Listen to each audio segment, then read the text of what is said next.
Hi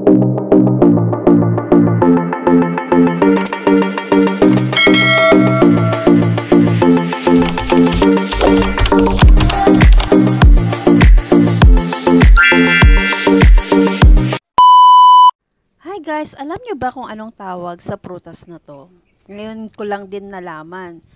Sinend sa akin na Chinese, kaso sinearch ko siya sa Google. Ito pala yung tinatawag nilang Trichosantes fruit. Marami palang benefits nito. Pwede pala siyang inumin kapag meron kang ubo. At saka may mga phlegm ka. Lagain mo lang daw.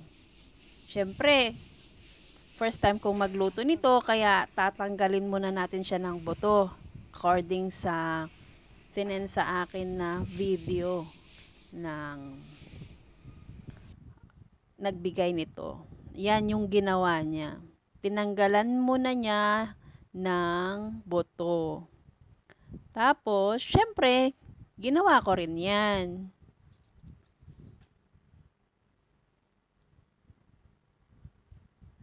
After niyang tinanggalan ng buto, i-blend muna niya. I-blend ko rin yan.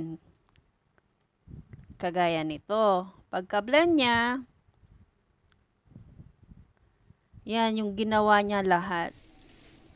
Ako binoil ko muna siya syempre. Tapos, hindi siya sobrang blend na blend. Kasi nag-aapura ako kanina, wala akong time eh. Kaya ginanyan ko na lang. Tapos, I think pinigarin niya yan eh.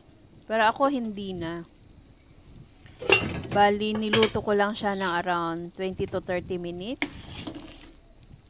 Linagyan ko rin pala siya ng asukal. Para magkalasa. Kasi, ito wala siyang lasa eh.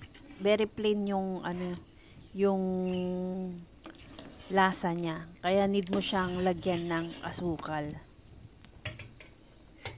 Tapos, ito na ang aking ginawang Trichosantes fruits juice. Thanks for watching guys. Bye!